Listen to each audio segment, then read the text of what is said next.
Hello, community. It's a pleasure to be back to the meetups after a long summer break.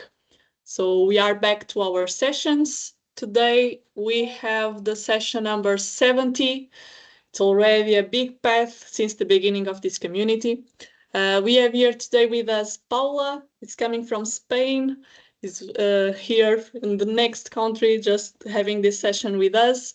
And today she will delivering as a session more focused on the user experience, user interaction, report designing in Power BI. So thank you, Paula, for being here. I think the floor is yours. So it's up to you now if you want to share a little bit about yourself.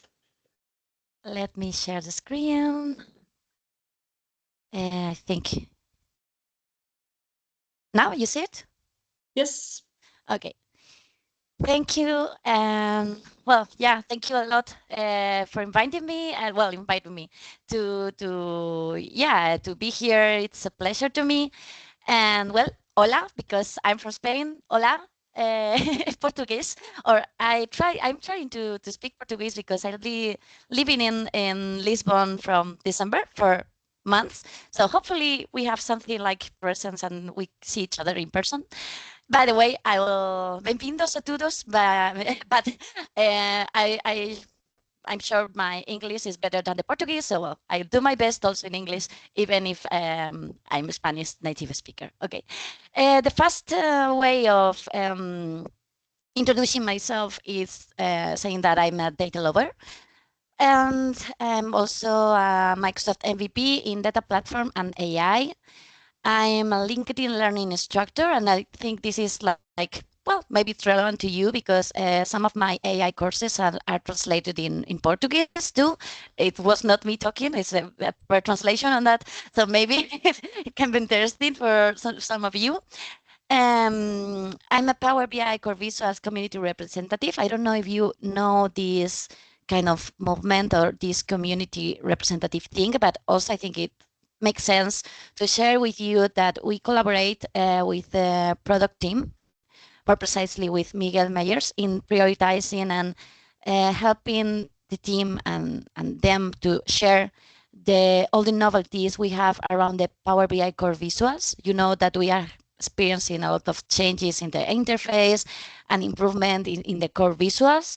So if you follow this hashtag PBI Core Visuals,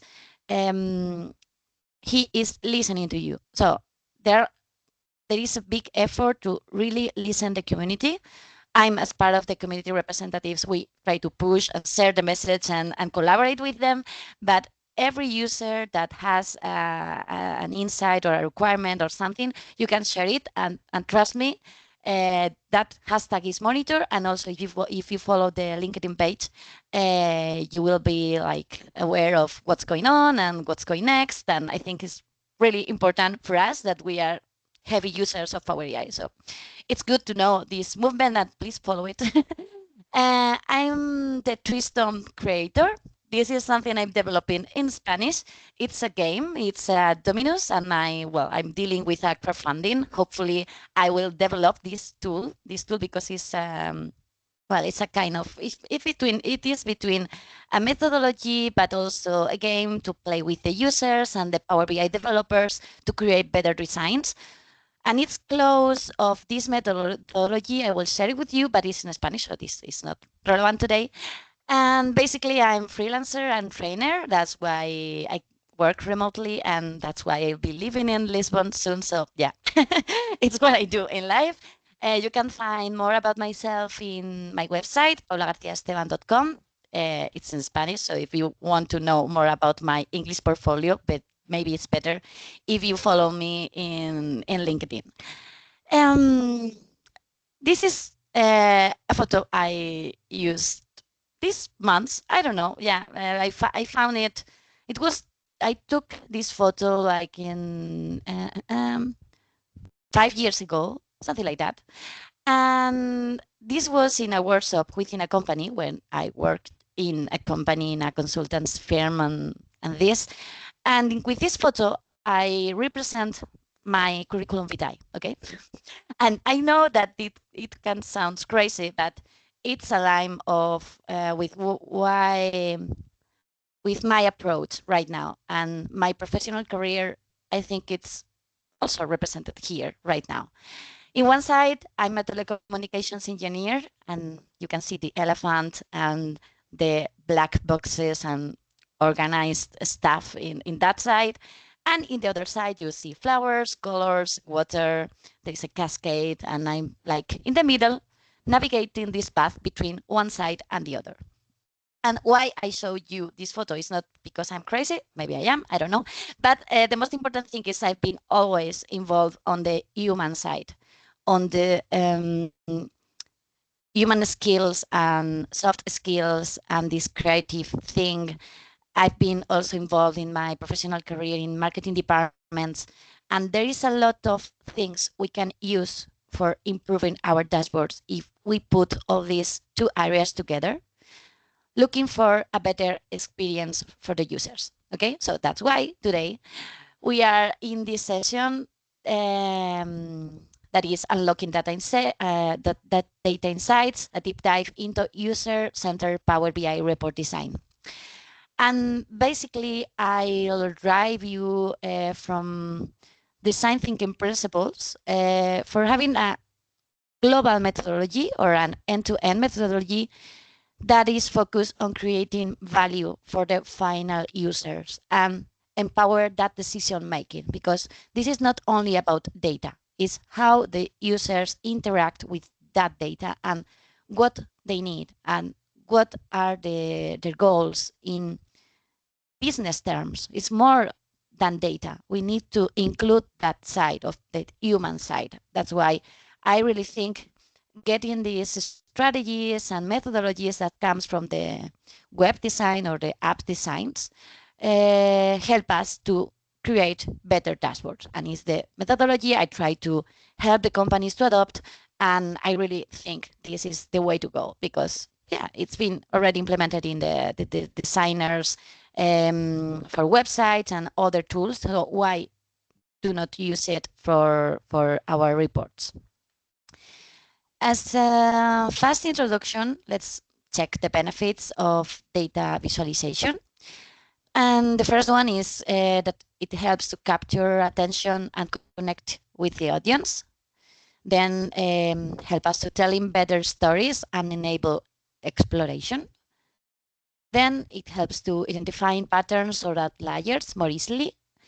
And it also helps us to facilitate retention through graphical memory. And one thing I like to share, especially in technical communities, is the difference between artists and designers. Because one artist expresses and conveys and just create for the sake of create, and this is a way of expression. It's not they are not solving any problem. They are just creating art. Okay, they are not focused on something particular. They are just sharing their emotions with with pictures, with music, with whatever. But a designer solves problems, solve a complex problem if we talk in terms of reports. Why complex? Because I consider complex when we don't have a single solution for a problem.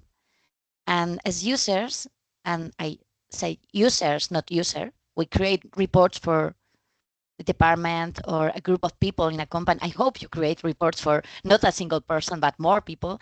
And we don't have only a solution. We have a lot of visuals, we have a lot of options. We can develop a report with a lot of pages or less pages. So how we connect all these pieces of information, this is a complex tool and we can have different solutions and different approaches. So we need to find the better. As a fast review of different concepts that are not new at all, this comes maybe for the 80s or 90s, I don't know, but human computer interaction, or HCI, it's a mixed discipline that connects the human side, the computer, the use and the context, the development process itself.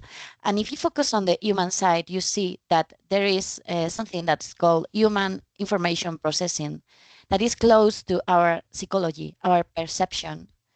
There is also this bubble with the language, communication, and interaction skills. Of course, we have ergonomics, and it's the way that connects with a mouse, generally with mouse, with this screen where we interact with the Power BI service, and everything is connected, and everything is being studied for years as human-computer interaction. There is an important part that is called use and context.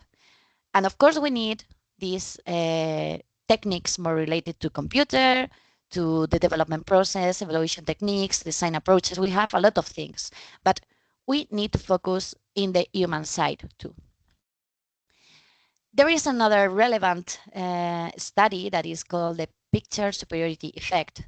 This comes from the 70s. Again, it's not new. It's not something I've invented. No, it's something that is here for a long time.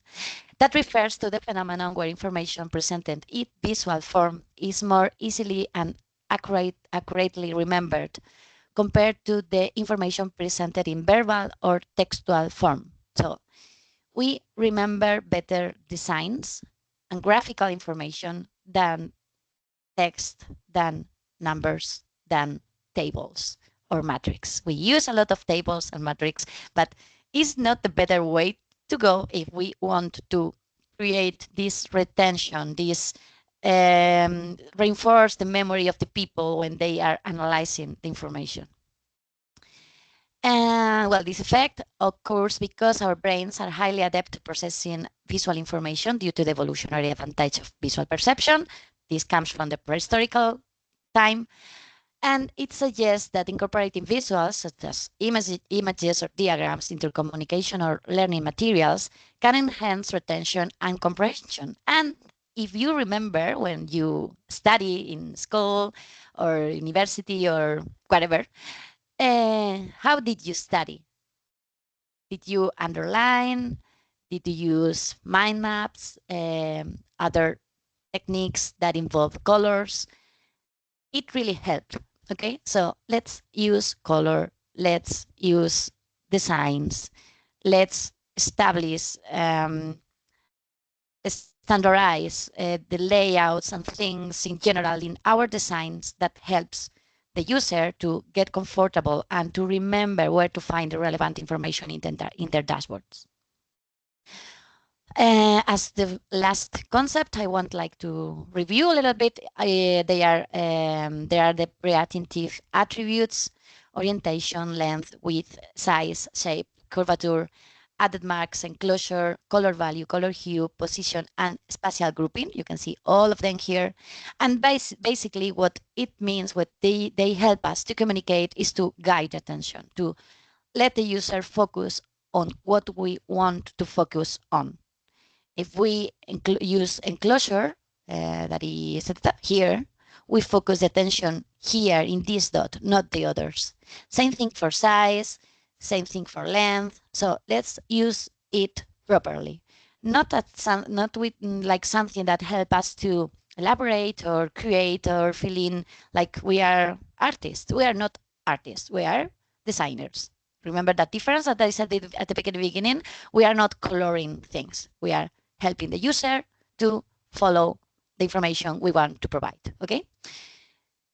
So let's start with the methodology, end-to-end methodology that comes from that design that is being used in the sites development, in the web apps field. Okay. And I like to talk about the UX layers. And especially I like this diagram because I think it's pretty clear that everything starts with the user needs and the site objectives. In this case, not the site. Let's put here dashboard. Imagine here is dashboard written or report, as you prefer. So we need the objectives. We need the user needs. First of all, if you see in this axis, it's written time, and we go to the conception through time until the completion. Okay. What we have in the middle, we have functional specifications, content requirements, how many pages we have, how many visuals we have, how many KPIs we need, how many business questions we are answering in every page we have. Then we have the interaction design or the information architecture that is not has nothing to do with the proper Azure or Fabric architecture. It's something different. This is about how we connect all the pieces of the information and cover a path until the user can get an insight. Then we have the navigation design, the interface design, the information design, and at the top and at the very end, we work on the visual design. That means colors, that means the branding, that means these things that make our dashboard look more professional or beautiful if you want.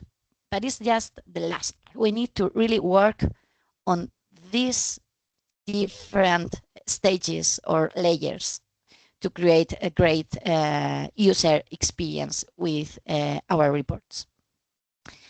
This is a paper that comes from the 20s. You can find and read it if you want to explore more this paper, etc. But again, it's not something new at all. Okay. This is a framework. I will just show it to you fast because I have a lot of slides. But basically, it classifies the different kind of problems we have. Okay, as I told you before, creating a report is a problem that we can consider as a complex problem, and we need emergent strategies, and we need to prove and sense and respond to that answers and connect everything. Something complicated, we can use good practices, or something simple, we can use best practices to follow a pattern. But this is different and requires to iterate with the users. That's why design thinking help us in this case, because it is an agile methodology aimed at generating solutions to complex problems. In general, this is not only for this has been developed not only for websites or app purposes or tools purposes in a digital way. It is also used for creating solutions or providing solutions to logistics and different things. Right now we are focusing on this, but this is a general approach that help us to emphasize, to define, to ideate solutions for this problem, to prototype and to test. It's also known as the 2 diamonds methodology. And I like this approach because I think it's pretty clear how you diverge and converge in the what and the how. What's the first diamond? It's about what we want to solve. Generally, we have requirements when we need to create new report or new Power BI project, whatever. But sometimes they are not complete. And let me explain. Maybe they are complete, but we need to go deeper in the business side, in the business terms and needs and the users. And this methodology helps us to emphasize better. So in this first diamond, what we cover is the what. We understand what we need. And then in the second one, we think about the how. Okay, we need to cover this. Now, how we implement, how we put all the pieces together, how develop it, how we test it with the users, and how we put this into production. No, because it's what we're doing with Power BI. So let's start talking about this discovery stage, when our focus is to empathize with the user and understand the what. First of all, well, I want to share you that to tell you that these are tools, and to me, this is an overview of everything you can do or a lot of tools you can use to improve your design process. But the good thing of methodologies or theory is you can adapt to your reality. So that's something important I want to highlight right now, because I will tell you different strategies or ways to go into this emphasizing thing. Okay. First of all, we can do meetings, one-to-one meetings. This is something sometimes can be difficult because the users, well, people has their own work, and sometimes it's difficult to get this time and have the real input for the final user. But well, if it's possible to have it, I think it's very useful. And it's very important to establish the questions you need to answer in every conversation. A meeting to me is not having a brainstorming, an open brainstorming with the user, just speak, I want this, I want this, I want that table here, I want this kind of visual, blah, blah, blah. No, it should be like well organized, because it's a matter also about respect of their time. And it's a way to have a structure and to repeat this meeting, not only with one user, but having this sample of people that really can help you to understand the global scope of the dashboard. Then we can use the empathy map in case you don't have time or the people don't have time to spend with you and to talk with you about their needs. Could be great, but sometimes it's not possible. So we can use the empathy map. That is a tool that we usually use in marketing departments in the business development process.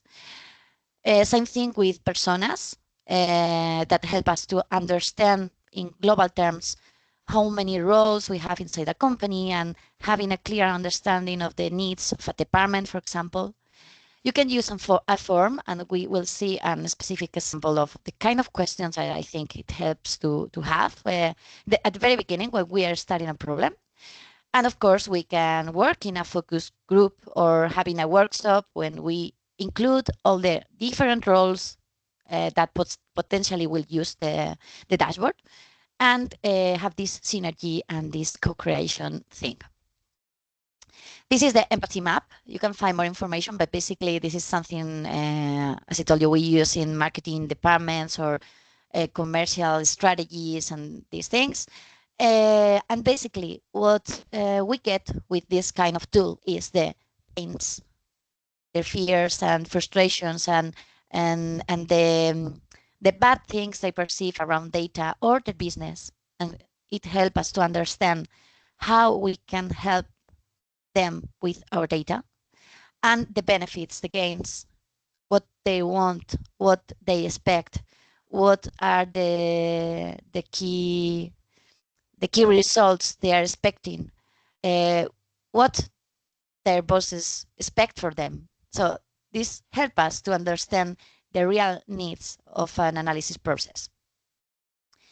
Then if you create, for example, a form for collect the new requirements or for a new dashboard or improvement of an existing one, and this kind of questions sometimes make the people like surprised and making them questions that they never has thought before.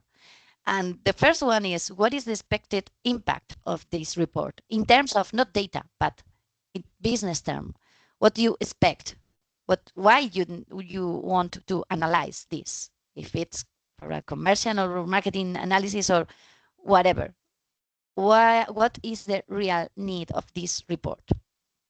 Then measurable objectives.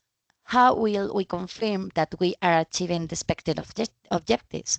For example, we have increased sales in 5% versus last month, or what's the real KPI? How we can really validate that we are achieving that objectives. Then, which business processes are impacted and how? Of course, metrics, KPIs, and the real KPIs, key performance indicator, not just a measure we have created with DAX. That's okay, that's perfect, that provides a lot of context, but a real KPI a strategical one. Then, important, how many people it's involved in the development. Stakeholders, generally, I think we focus a lot in the conversation with the stakeholders because, well, they allow us to spend part of the budget, the money, okay? But we need to include the end users. Which are them? Because sometimes we think only in the boss of a team, but the real users are there. So we need to identify at least 2 or 3 of them to really understand their needs. Then there is a project manager, there is a product owner, there's more people involved in this process. So, okay, let's at least identify them because we will need to talk with them in a certain moment. Then the definition of the end users. We need to understand their background. Do they analyze data usually like in a daily basis or weekly basis? What are their real objectives? Have they limitations? For example, they know about data analysis, but they have been using Tableau for a long time, or ClickView, or I don't know, or they like only Excel. Maybe they have certain preferences or limitations, and we have to train them to really understand the power of Power BI. So let's at least try to analyze the whole environment of the users. This is something easy. You can just copy and paste the questions or adapt it to your business, and you can create it in Microsoft Forms or even in a piece of paper. Doesn't matter. The thing is, we need to make them think about this because it's a key that will allow you to create with a clear direction. If you can have a workshop with them and you can put all these users together, stakeholder, a product manager, everyone there, and define this, is the better option, but sometimes it's not easy, as I told you before. Once we have emphasized and we have a clear understanding of the real needs and how this will impact in the business, of course, we need the technical definition, the content requirements, the UI UX requirement, that is something different to the content requirements, and we will develop it a little bit more later. And then the definition of success or a product roadmap. About the content requirements, I really recommend to have a list that aligns or connect the business requirements we have previously identified with the type of visual. Maybe it's not needed in this moment to identify if we want column chart or a bar chart, or we need to be precise, but maybe we can just say like, okay, I want to see the sales performance. The priority could be medium. You can see here like high, medium, low, blah, blah, blah, okay? And the type of visual is changed over time. We have different visuals that help us to communicate this evolution, this performance. We need to decide here if we want line or columns or, I don't know, or cascade where we see the flow, or it doesn't matter, but at least we know that we need the main KPIs, and this is the highest relevance, then the sales performance, then the sales by category, in this case, comparison with percentages of the total, then the sales by brand, blah, blah, blah. Okay, a list of things we need. This, I really recommend to do it by every page we have. And do not forget to not overload a page with visuals, and more visuals, and more business questions, because our memory has limits. So do not overwhelm or overload the memory of people, because it will create difficulties to their analysis. This is about content requirements. Of course, if you need 3 pages, 4 pages, it's the moment to identify and prioritize. Then the report navigation. We have said we have different pages. So now how we connect these pages? We need a linear analysis. That means we have the first page, then the second page, then the third page. It's an approach, but we can do different things in Power BI. For example, we can create a click-through view and go to the details. So for example, imagine we have a commercial analysis analyzing marketing campaigns and how we are selling the product or the performance of a category, etc. And the one approach can be like going through the different categories and analyze. And we have in Power BI, I think that's called deal through, we can develop. So maybe we need a radial navigation.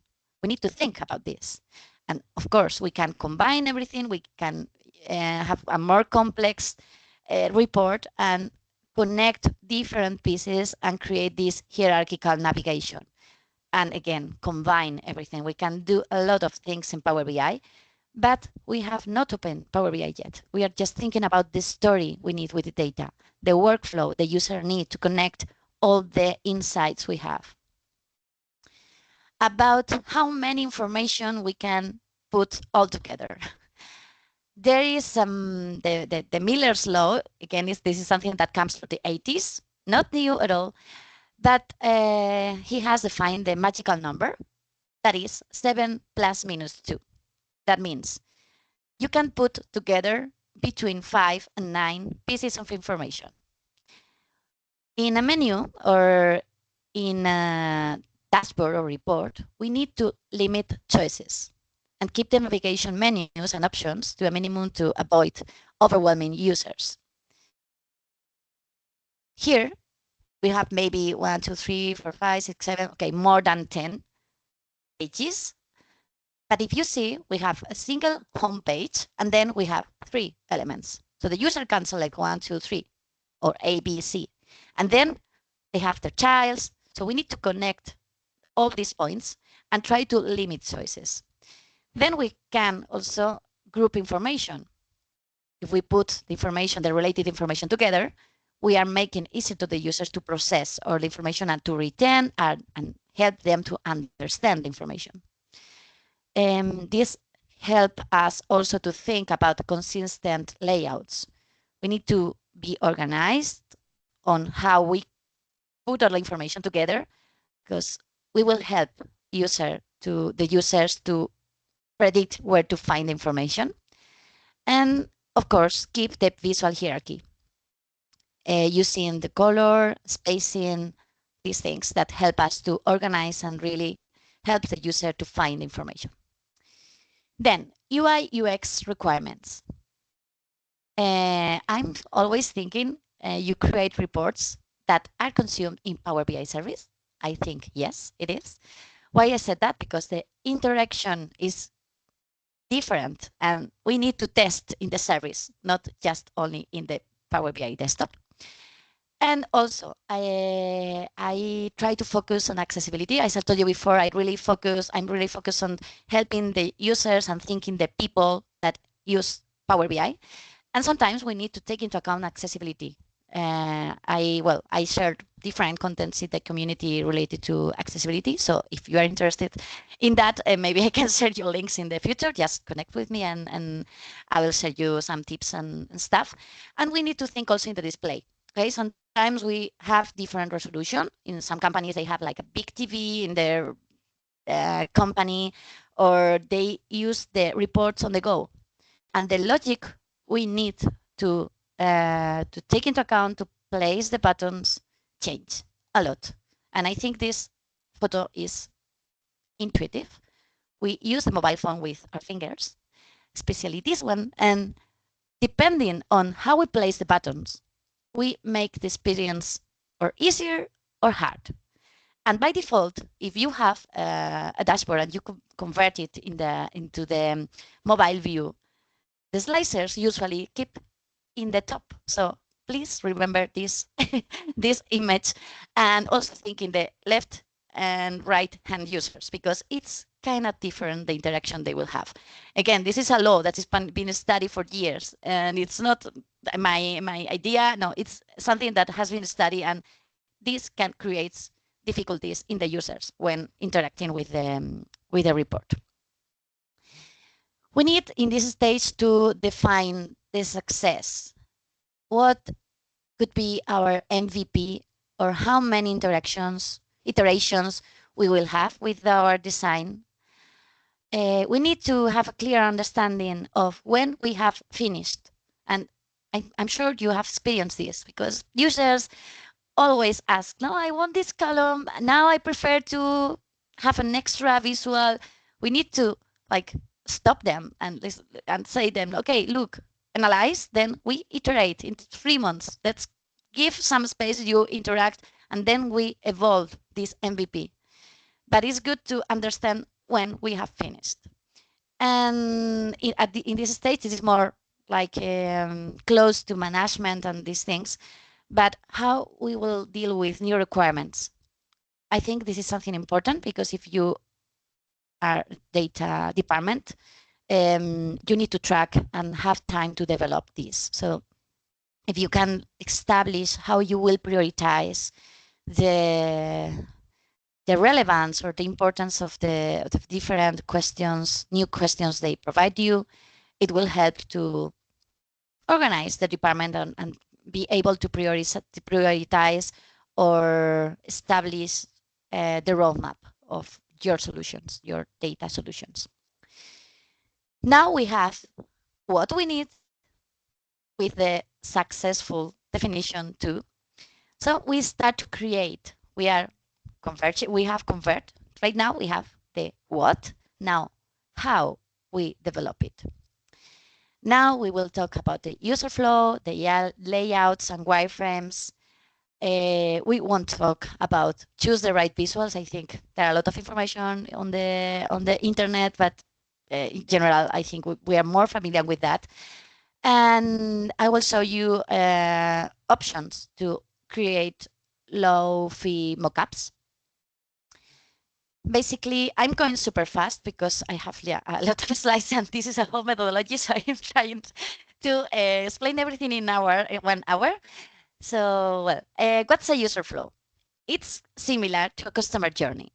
And we can connect this with this data storytelling thing because the user flow is how many touch points, in this case, how many insights or what's the flow the user will follow until they have or they get an insight, a proper insight, an action they can put and use in their business, the decision. And we need to really identify all these stages because maybe the orange one is the page one, then the green is the second page, then the blue it's another one, and we need to find the way to connect all this story with data if we really want to guide them into an insight. Of course, and well, yeah, you can do it with tools and you can do it with paper. This is like a pretty good design with mobile design and everything. But just keep the idea, you don't need a specific software to do it. You can use it, but you can use a whiteboard or just a pen and paper, okay? Then, of course, we need to choose the right visual with the list we had before in the content requirements. We need to choose the right one to set the characteristics, the axes, the colors, everything. And my recommendation is to create a prototype. I generally recommend low fidelity mockups because you do faster and you can do it with a paper, as I told you before, and you save time.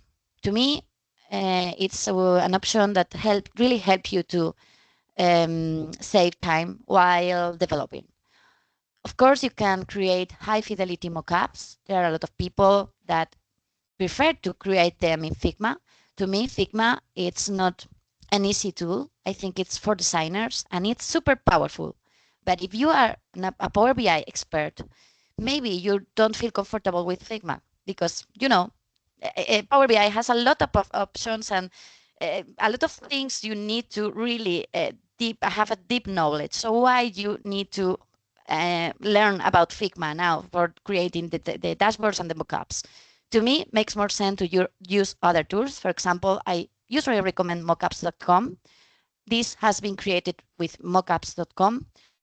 And you have all these simple visuals where you can place the data and create a feeling that at least helps you to communicate general structure and how you will place all the elements within a dashboard. And this is very similar to PowerPoint.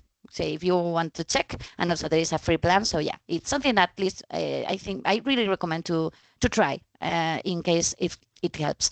But if not, a paper, okay, or Power BI, sorry, or PowerPoint. You can do it with Paint, with the tool you prefer, okay? But something easier that let you validate with the users. Then we open Power BI. Okay, until now we have not opened Power BI because we were waiting until the validation of the user that we have covered their needs. Okay, then we create all the visuals with the correct data, of course, and then we apply the design system, the visual design, the feeling, the branding, all the decoration. I don't like decoration in Power BI in dashboards in general, but that feeling that make this dashboard more professional. Then, of course, we need a technical validation. If we create a super design, but the data is not correct or the interaction is not correct because the filters and the model is not well designed, it won't be useful anymore, and the credibility will go down. So yeah, technical validation. And then we need to invest time on the usability and the accessibility testing. When we open Power BI desktop, we have visuals, we have slicers. Please be careful with slicers. Use sparingly, so not a lot of slicers. We have inside the tool the side bar that helps you to add all the slicers you want. And we have buttons for navigation, for bookmarks, and in general, to facilitate that navigation. When we were connecting all the pages and the drill through and everything, we need to work on that navigation with the buttons. And it's important that we use intuitive icons. And also we have things, text, images that help us to add context. These are the three main tabs we use in Power BI. Sorry, it's in Spanish, but I'm sure you will recognize the different menus we have in Power BI. Focus please in these elements. We have the text, we have buttons, we have forms, we have images. These things are important and help us to include context. I recommend, I already told you, to have a design system for the company. And this is more than colors. This is more than a theme or a JSON file. And we are, the Power BI team are aware that they need to improve this part. So maybe we have themes that are better in the near future, but this is right now much more than colors, fonts, structure, a header with the primary and the secondary navigation in case we have connected pages. We have buttons with their states. When we pass the mouse over there or we have clicked the button, we need to establish this design to make them intuitive. We can have help elements, tooltip style, etc. In general, design within the visual, font, contrast. Also the enclosure I told you before. Use different backgrounds to define where the elements are placed. You can use line, a soft one, or just creating this feeling with the background of the dashboard, but it really helps to create this feeling of order or of organization within the dashboard. This is the mockup we have seen before, and look the difference when we apply some styles. I've used the colors that comes with default with Power BI, okay, here. That blue, the orange, okay, maybe you are familiar with these colors. But look the difference we create with this gray, soft gray, and this gray. We create this feeling of layering and help us to identify. Here we have a block of KPIs, then we have 4 spaces for different information. We have a separate side for a little description, also a button here with more information and the contact in case they need help, or I don't know, resources that you can link in Power BI. Also an image, okay? We can go further and create a more elaborate design if you want. This is kind of minimalistic. In this case, I don't have a background. Yes, I have a background here, but I use the shadows and subcolors, and we can go to this direction or going the other way around and going through a dark mode. This is a crazy. That's what I create a year ago for Halloween with the billions, just because I wanted to explore these dark modes in Power BI. But look, the difference in this case, I use the black for the visuals and a gray or a green to create these spaces and generate this layout. Okay, so I don't. It doesn't mind if you use that like or dark mode, but take this into account and remember you can layer the space. You can create different structures that help us you to organize all information. In general, avoid distraction using colors. Use different whites or black to create the general structure, and then go for standardize it. Always use color with a reason because it overwhelms the users. It creates noise sometimes. If you are not communicating more, you are creating and adding noise. So if you want to add more info with colors, use gradients and add an extra dimension in the data. Use diverging colors for the same reason, or use the categorical colors when it makes sense to have a legend. Then generate all these styles for the interactive buttons in menus, in buttons in -1 or in different levels, because sometimes we need different levels when you want to focus the attention of the user or be like more contextual. Set up the states properly and define them. Define also the contextual buttons in case you will provide more info to the users or help an extra page where they can find help or extra information. For example, you can also create these different buttons for the bookmarks. These are just an example, but remember that as the design system has a lot of benefits. First of all, agility in creating new reports, because you don't have to think. Once you have established how you will create a button, you just create a button. Then help us to standardize, as I told you before. It reduces the learning curve for new reports. Once the users know how to interact with one dashboard, then we will learn super fast the next one. You can also develop your department, your branding for the department, for the data analyst department or the analytical. Well, it depends how you call in your company, but also it creates this feeling or this professional perception of your work that is good.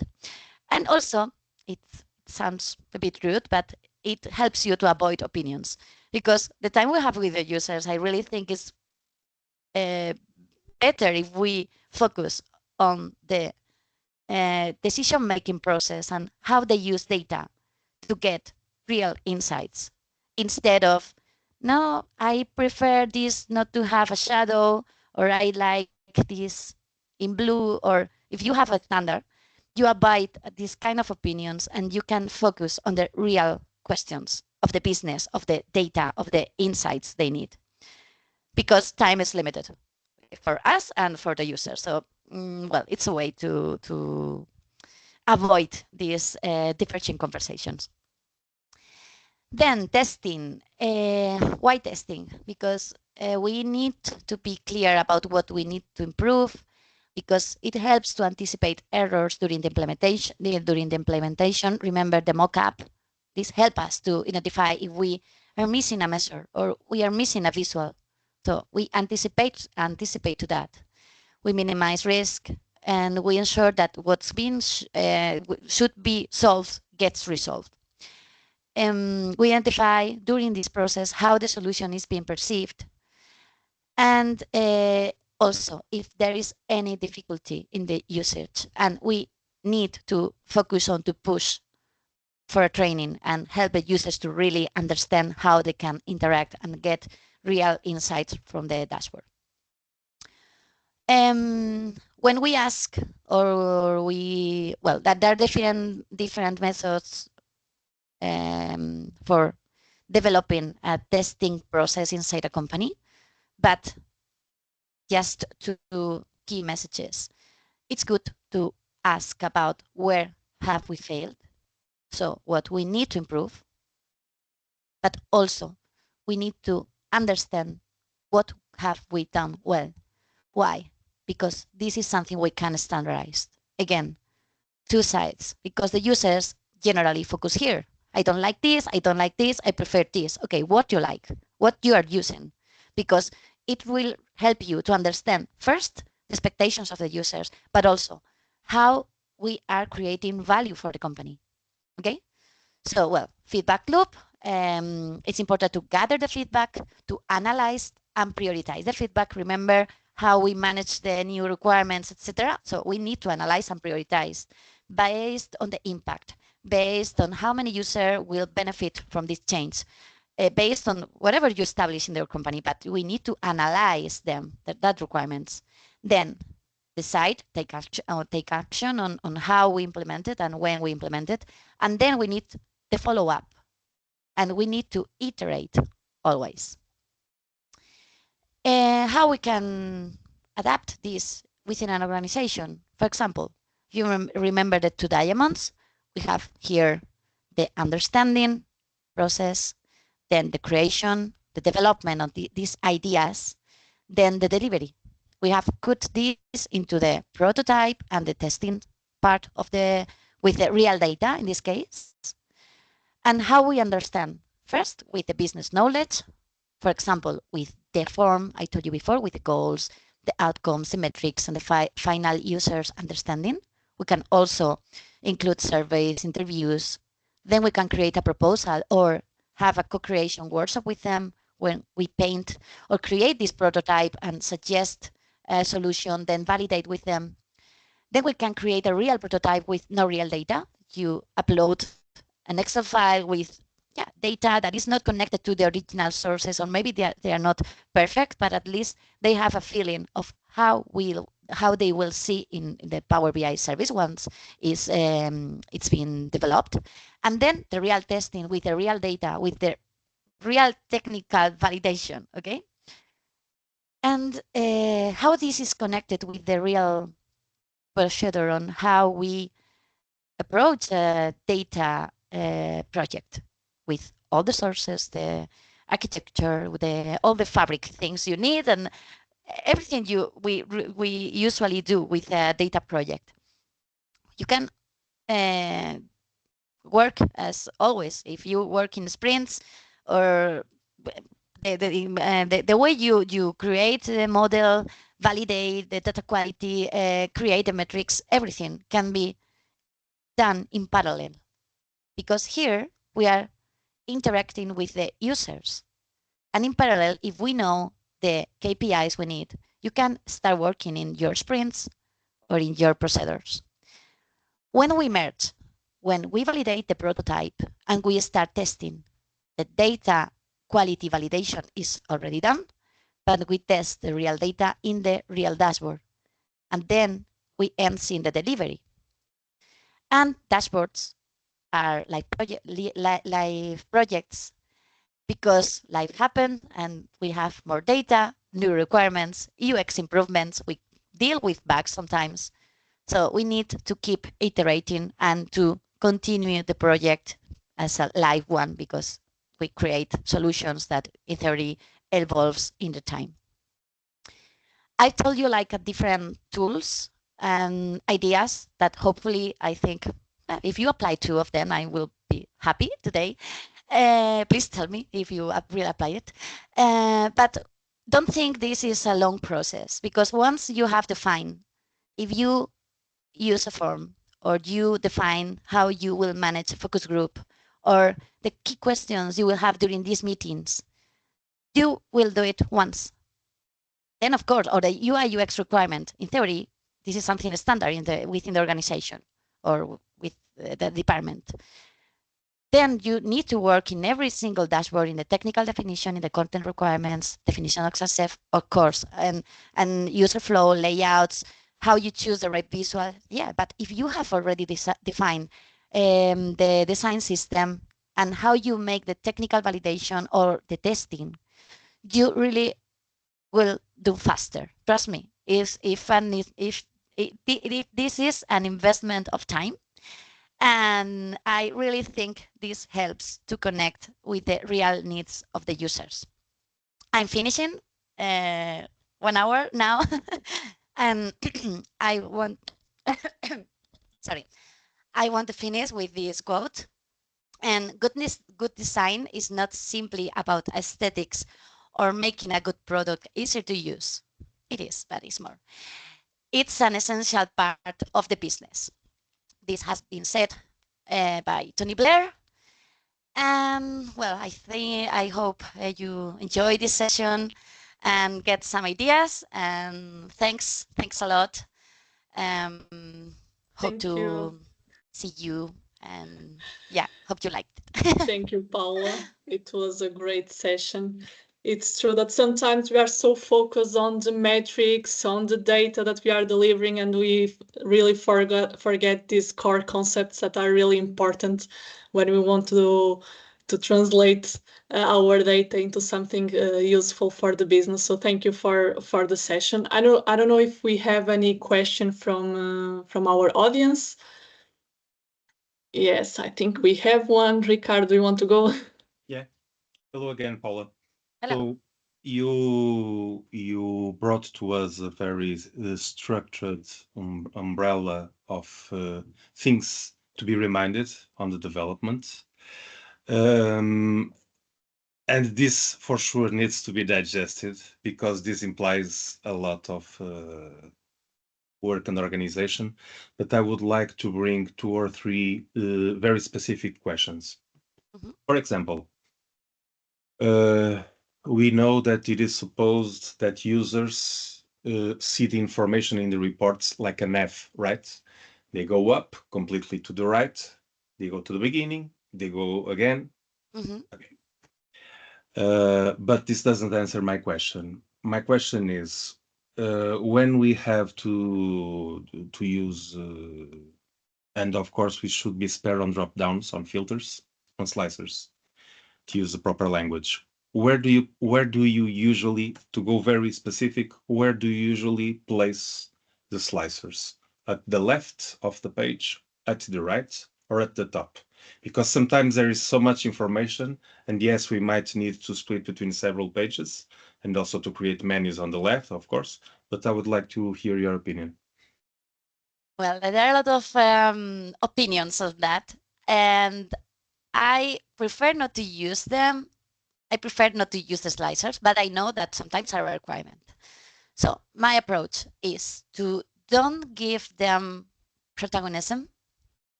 And now you will ask how.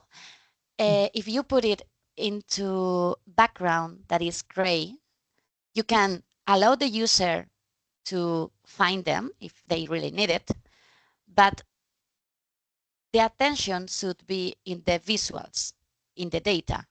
So if you create this header structure and you find the space, you remember when I show you the left side that was in gray? Yeah. The idea of that is that you focus the attention in the white, in the more brighter, if we are working in a light mode. So even if we put contextual information or slicers and things we need to interact with, they are not in the first impact in the dashboard. You see the data in the visuals. So it's a way of hiding them, even you make them clickable and visual. You understand? I don't have a preference between putting it in the top or in the side. Sorry, I didn't understand. You mean that you place there on the left, over that gray area? I'm saying that I prefer to put it in the gray area or in a non-impactful visually talking area. And okay. I don't care if they are like in the top or in a side. It depends on the design. I think, but why? Because if you create these layers in the canvas, you are limiting the real analysis space. You're focusing your attention in this space. Yes. If you have in the lateral, or if you have here, you're like making the Smaller, yeah. canvas smaller. So you focus when you're analyzing here, and then you have above the fold the space to interact with. So it's kind of a strategy, but it's it depends on the how many slices you need. Okay, so you kind of place them on the gray area to be like a second area of the canvas. Yeah. Okay. I usually try to do it, but any scenario, any use case is different. So yes, please don't take yes. this There are no 100% rules. Yeah. The other thing that I was going to ask you, not going through, of course, to all the theory that exists over using colors, but we all know the presentations from Microsoft and other companies that show a chart with 10 bars, and they are very the standard colors are beautiful. But when you have not 10 but 30 things to show, 30 bars, how do you play with them? Do you use that theory of, I think it's complementary colors? So it's like having, for example, a slicer between woman and man. How do you do that? Do you try to use complementary colors or anything like that, or you just play with Power BI colors, or how do you do? I recommend to define colors and standardized colors for every company, but there's something we need to take into account when you use the branding, the official branding colors. And it is that the contrast between the colors that are side to side should be different enough. For example, if you focus in the F of fabric, these three greens, they're not different. And if you put a black letter, you will see it properly here in the light one, but you won't see the dark here. So I try to follow the official colors and adapt them, assuring that the contrast will be enough. Okay. Then for specific cases, for example, woman, man, I try to take care with biases and not to use pink and blue and these things. But I don't follow a specific theory, something that is graphically harmonic, beautiful if we want, but always thinking in contrast, in something that is legible and accessible for people with daltonism and these things. Okay. So again, there is no answer. Depends. I know. For example, that I know that there are a theory about the use of colors, about complementary colors, and all of that. But it's not easy. For example, when you have, I don't know, you have a company that sells worldwide. So you have a chart. Let's say they sell to 8 countries, and they have a palette of 8 colors, and then they want another chart. Let's say that they sell food for animals, house animals. I'm missing the word in English. And you have 15 animals. So my doubt was how to play, if there is any kind of way of playing with these 8 colors here and these 15 there, because some people might say, oh, but I'm looking to green here and I'm looking to green here. Is there a relation, Yeah, but and we simply want to say, no, there's no relation. My question would be, do you need that legend? Because maybe you need a ranking of all these categories of animals, and you don't care about dogs in red or cats in blue. You just need the meaning of the ranking. No. Sometimes we use it to categorize things with colors. But my idea was not even just letting Power BI work for itself. Sometimes users ask, if I'm seeing green, let's say to Portugal, and green for men, is it supposed to have some kind of relation? Because we are seeing green on both sides, right? And I haven't seen any place where this is answered, because of course there are no answers for everything. To me, maybe the potential solution is to go monochromatic, like going to gray. Even gray is a great color to help people to analyze data, because you can highlight whatever you want. If you put everything in gray or in a different scale of blues, something like that, you really help the users to have the canvas with all the information, and then you are able to highlight what you want to highlight and focus attention. It depends. Again, it's just the potential solution. It always depends on the use case, right? I will give. Thank you. I will just end with a comment that is exactly on that line, and then I will pass to Susana and Anthony. Quickly. I have done the training from Marco Russo from SQLBI on part of visuals. And that was one of the conclusions. And now I have remembered that is, they say this is like a dashboard from a car. Don't play with colors. If needed, you put everything black and you use, for example, for something bad, just the red color on that bar so that it's very, very, very visible to the users. Okay, thank you. Thank you for your comments. Thank you, Ricardo.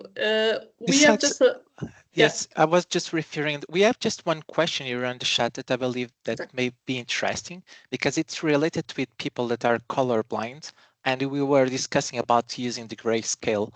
For instance, do you have any regard on your canvas while we are developing this? You have attention to this kind of effects on people? Yeah, I usually try to force the dashboards and the colors I use in different tools. There is one that is called coblis.com. If you find search in Google, you will find it. And just with a screenshot, you can validate different vision differences with the deuteranopia and protanopia and different combinations of daltonism. And at least they give you an understanding and how these people will see it. Yeah. And when I define the colors associated to a branding or I define the colors for a company, I pick the colors assuring that the red and the green contrast enough. They are the two colors we use the most for the good things and bad things, because it's the meaning we have in our culture for good and bad. But at the same time, these are the colors that blindness people confuse the most. So I try to balance and find something aesthetical, but at the same time that can be differentiated between with these people with these disabilities. And it's important to add the plus sign or the Venus or an arrow that goes high or another extra icons that helps the users. Good tip. Thank you so much. Going back to you, Susana. I had just a last question. I could not asking it. We are now in the era of AI. Everyone is talking about AI. How do you see these new tools that are arising, improving the design thinking principles and this process that you were presenting here today? If you're not, are you talking about Copilot in Power BI or more in general? More in general. Okay, more in general. I think the human side will save us as a society. I mean, artificial intelligence is there, but if you have followed the message, the key part here is the understanding of the user, of the users, and also the testing process. So I'm not saying that artificial intelligence will not get that point, but I think our human side and our capability of understanding and connect technology with strategy will remain safer for years at least. I don't know. That I think that AI help us to automate a lot. But for this human connection, we will need to be there and connecting this soft skills, with technical skills. And I think the difference is here. If we want like boutique products, if you just want the standard of a sales report with a trend, okay, yeah, artificial intelligence will replace us. Of But course. that is still the challenge, to understand the users and to know what they really want, and AI still doesn't do that for us, right? Yeah. Well, we can use artificial intelligence to try to approach that. But yeah, there is a big gap for us as humans, so the gap is bigger for the artificial intelligence. Yes. Maybe Yeah, completely Susana, agree. Yes. if you let me, I would just like to ask a final question to Paula. Mhm. That is, right on the beginning, you spoke on Mike Myers Mhm. and on PBI core visuals. Yeah. And during last year or so, I didn't have too much time to see certain stuff as this one. So for me, Power BI core visuals, from the thing that I have heard, is a kind of remake of several original visuals to have new capabilities and all of that. Am I right? Or what are them? To simply ask the question. Well, this can be like a big explanation, but what they are doing, or the idea is to, well, first of all, with the visuals we already have, we can cover like 90% or even more use cases of a data analysis report and dashboard. But what he's doing or trying to do is change all the, how can I say? They are starting from the canvas and allowing us to get have more flexibility in touching everything you see in the report. For example, the spaces between That's the why the columns. remake, right? Yeah, this it seems like they're not huge changes, but they are changing the basics. So when they start applying the new capabilities of every single visual, they develop it properly and in a consistent way. And we have started to perceive some changes the last year. And in the roadmap, there are a lot of changes also related to the menus we have, because they know that they are complex. But this is difficult because they have the balance between, they want to provide us all the options we want to have in the visuals, and at the same time, Make it how simple. to cover it. Yeah, make it simple for the developers is something really difficult. Make things simple is always difficult, not? But in this case, Okay. they are trying to manage both sides, and the roadmap that I think it's gonna be public soon. He is already sharing it with the community, and the idea is that anyone can vote on the epics we prefer.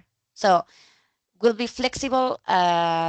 He is really listening to our input, not me as a community representative, but any one of us. Okay. So yeah, there Great. is a big effort there, and let's say the basics are already done or in process. So I think we will start really seeing an impact, watching an impact in the next semester. Or But some of them are already visual, right? And with this, I close my comments. Some of those visuals, Please. some of those visuals are already available, right? Yeah, of course. They are the okay. same visuals with improvements. There are Okay. soft improvements, for example, the labels in the new cards, or the variations you can do right now in the columns. You can highlight or make them transparent, or change the size of the bars of the columns. We have different. Because you said something that he is going to present on the kind of the next months, something new. So I didn't understood No, What no, no, was no. No? It's been It's like interactive. Okay, yeah, it's I- interactive. thank We you. have seen a lot of changes. Thank you already. for the questions, Ricardo, and for the discussion. We would like to have here a lot more minutes to continue, but I think we need to close it. Thank you, Paula, again for your time, for your session. It was great Thank to you. have you here, and hopefully, if you will be here in Lisbon, maybe if we do something live, you can join us in the beginning of the year. Let's see what is in the agenda for next year. Yes, please. Let's keep in contact. I hope you enjoyed to join us as well. And for the community, stay in touch. We will deliver some new meetups soon, so stay connected. Hope you Sure. enjoy. Thank you very much. Thank you so Have a much.